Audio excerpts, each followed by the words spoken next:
al aprobar en el Senado la idoneidad de aspirantes para ocupar el cargo de ministra en la Suprema Corte de Justicia de la Nación, el narcosenador Gato de Dante Clemente Castañeda, de Movimiento Desahuciado, consideró con mentiras y falacias que se ha buscado capturar al Poder Judicial y a la Suprema Corte de Justicia de la Nación a través de la designación de ministras y ministros, señalando la tremenda mentira de que supuestamente hay un clima de hostigamiento contra jueces, magistrados y ministros independientes, para concluir con la falacia de que está de por medio la independencia y la autonomía del poder perjudicial, sí como no.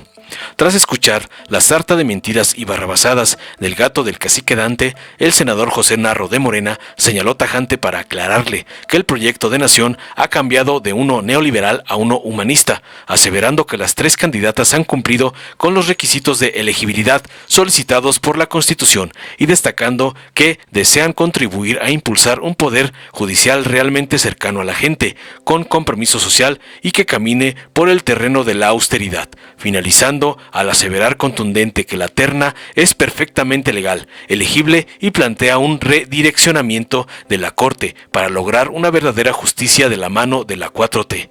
Veamos enseguida cómo un gato del cacique Dante y lacayo del lampón Claudio X González es aplastado por José Narro por usar la terna de la Corte para atacar a AMLO, como le ordenan sus patrones.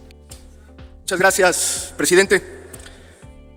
El Movimiento Ciudadano estamos convencidos que lo que está de por medio el día de hoy no es una vacante en la Suprema Corte de Justicia, no es nada más la obligación que tiene este Senado de la República de cumplir con una facultad constitucional, por cierto, compartida con el presidente.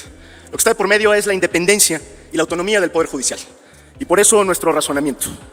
Lo que estamos enfrentando en estos momentos en la República es una situación de carácter extraordinario. ¿Y por qué digo de carácter extraordinario? Porque quien en este momento está al mando del Poder Ejecutivo ha tratado por todos los medios de capturar al Poder Judicial y particularmente a la Suprema Corte de Justicia. Lo que tenemos en estos años es un menú de estrategias para tratar de vulnerar a uno de los poderes públicos, concretamente al Poder Judicial. Y así tiene que ser nuestra posición y así tiene que ser nuestro análisis.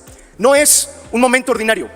Piensen ustedes, y ya sé que el análisis contrafactual nada más les gusta en las ciencias sociales, pero piensen ustedes que si en la presidencia de la República lo que tuviéramos fuera un titular del Poder Ejecutivo que respetara la ley, que entendiera de la división de poderes, que respetara la pluralidad, que respetara la disidencia, pues entonces sí podríamos entrar nada más al análisis minucioso de los perfiles que nos están mandando el día de hoy. Pero sería una ingenuidad solamente pensar en esos términos. Lo digo con absoluto respeto, aprovechando el momento para quienes están en esta contienda y para quienes vienen en esta terna, porque efectivamente hay luces. Pero no se trata nada más de eso, se trata de preservar la autonomía del Poder Judicial. Déjenme compartir algunos ejemplos de lo que ha ocurrido estos últimos años. Primero, el Ejecutivo ha buscado por todos los medios capturar al Poder Judicial a través de la designación de sus ministras y ministros.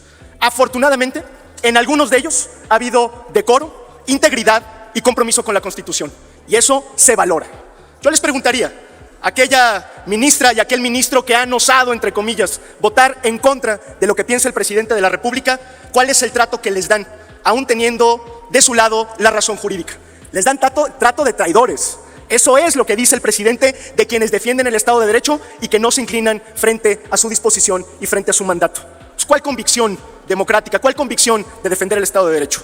Segundo, el presidente intentó, con la complacencia del entonces ministro Arturo Saldívar, de ampliar el mandato del entonces presidente del Poder Judicial e intentaron una reforma al Poder Judicial profundamente regresiva, que no fortalecía su autonomía ni sus capacidades institucionales. ¿Cuál compromiso con el Poder Judicial? Tercero, lo han intentado y lo intenta todos los días en un clima de hostigamiento y de persecución contra los jueces, los magistrados y los ministros independientes.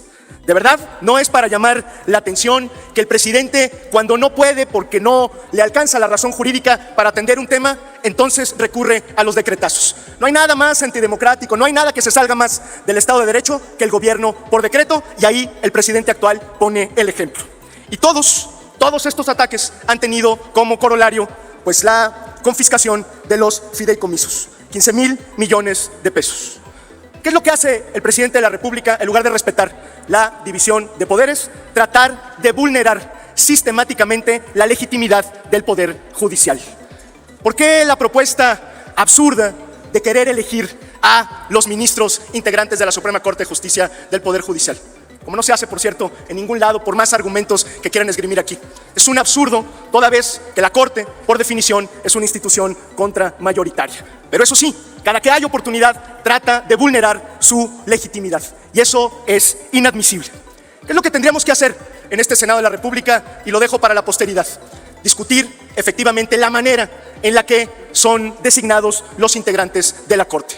Este es un sistema de pesos y contrapesos en donde, hay que aceptarlo, el poder legislativo, particularmente el Senado de la República, está en desventaja.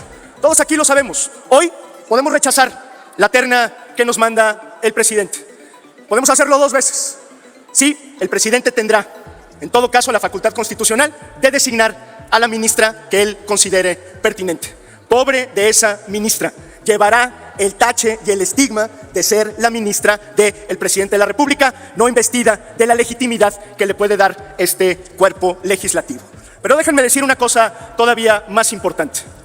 Nadie está regateando aquí la facultad que tiene el presidente de la República de ponerle su sello a la integración de la Corte. Así funciona nuestro diseño constitucional. Reconozco, y subrayo reconozco, la honestidad de quienes han comparecido en la Comisión de Justicia y han aceptado sus vínculos y su simpatía con el régimen. Ese no es problema. Podríamos decir, quizá todas y todos los integrantes de la Corte tengan algún tipo de simpatía por el presidente de la República que los envió en la terna. Ese no es el problema. El problema es el régimen al que están adscritos y con el cual simpatizan. Lo digo haciéndome cargo de mis palabras. Un régimen que no tiene la menor intención de respetar el Estado de Derecho, que no le interesa respetar la ley y que, por supuesto, lejos de pensar en la división de poderes y en el fortalecimiento del Poder Judicial, lo único que ha demostrado es que le interesa un esquema de subordinación política. Y eso, desde Movimiento Ciudadano, no lo vamos a permitir. Lo dijimos una vez y lo volvemos a decir por decoro, por dignidad y por la independencia del Poder Judicial. Nosotros vamos a votar en contra. En nuestro país caminamos de un sistema monopartidista, de un solo partido, de partido de Estado, a un sistema bipartidista. En ese sistema bipartidista, prácticamente el acuerdo que se tomó es que el partido que estaba sirviendo de compañía para avalar las reformas que se plantearon, sobre todo en el tema de Salinas, ocuparan espacios en el Poder Judicial importantes. O sea, se les entregó prácticamente parte importante de los tribunales agrarios y se les entregaron también parte importante de la Corte y del Poder Judicial de la Federación. Fue así como se fue construyendo una Corte conservadora, una Corte que representa los intereses fundamentalmente de las fuerzas de derecha de nuestro país. Hoy el proyecto de nación ha cambiado. Cambiamos y salimos de un proyecto neoliberal a un proyecto social, a un proyecto humanitario, humano, un proyecto comprometido con las y con los mexicanos. Por eso se plantea que es muy importante avanzar en una reforma del Poder Judicial Federal, que creo que ese es el tema de fondo. Y bueno, en este sentido habría que caminar para ver el tema de este nombramiento de ministro, de este ministro de la Corte, que de acuerdo al artículo 96 de la Constitución faculta al Senado de la República para designar, previa comparecencia de las personas propuestas por el Ejecutivo Federal, a las ministras o a los ministros de la Suprema Corte de Justicia de la Nación que quieran ocupar ese encargo. Además, el mismo artículo establece que la asignación se hará por el voto de las 2/3 partes de los ministros del Senado presentes dentro del improrrogable plazo de 30 días. El día de hoy, justamente nos encontramos en ejercicio de esta facultad constitucional, que nos confiere la posibilidad de contribuir desde el ámbito de nuestras competencias a la conformación de uno de los poderes del Estado mexicano.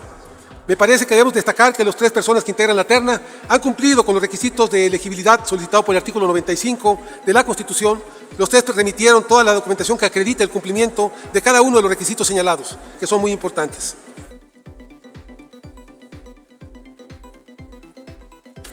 Adicionalmente, considero que las 3 personas que integran la terna desean contribuir a impulsar un Poder Judicial de la Federación que esté cercano a la gente, que tenga compromiso social, que camine por el terreno de la austeridad, de la honestidad y de realmente impartir justicia a favor del pueblo y de la sociedad de México. En donde se plantea un Poder Judicial en donde prevalezcan los derechos laborales y sociales, así como su alto compromiso jurídico combinado en su conciencia y sensibilidad social.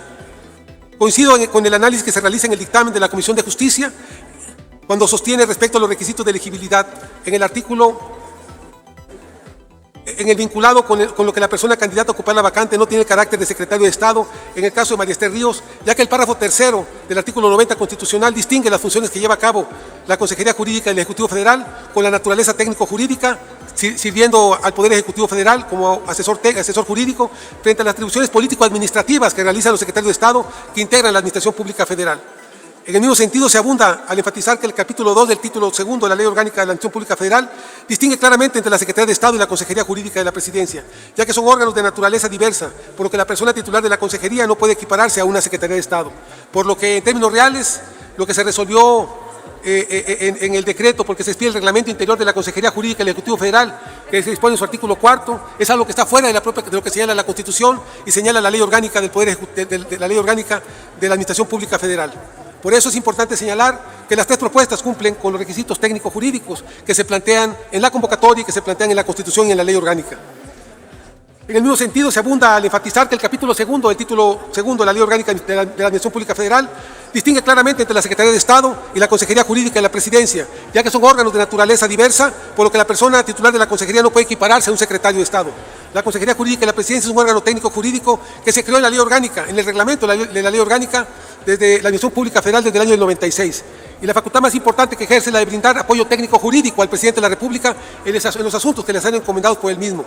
Por este y muchos argumentos es que en el caso específico que se ha señalado, la persona titular de la Consejería Jurídica no tiene el carácter de secretario de Estado, motivo por el cual no hay ningún motivo ni impedimento para que María Esther Ríos esté impedida para contender por el cargo de ministra de la Suprema Corte, por lo cual la terna es perfectamente legal, es elegible y es una terna que plantea un redireccionamiento del triste papel que ha jugado la Corte, el Poder Judicial Federal, en estos últimos años, protegiendo a delincuentes de cuello blanco, de cuello negro, la corrupción, la impunidad y los privilegios. Por eso, le planteamos a esta Asamblea de Senadores de que votemos a favor del dictamen de la Comisión de Justicia. Es cuanto, presidente. Muchas gracias.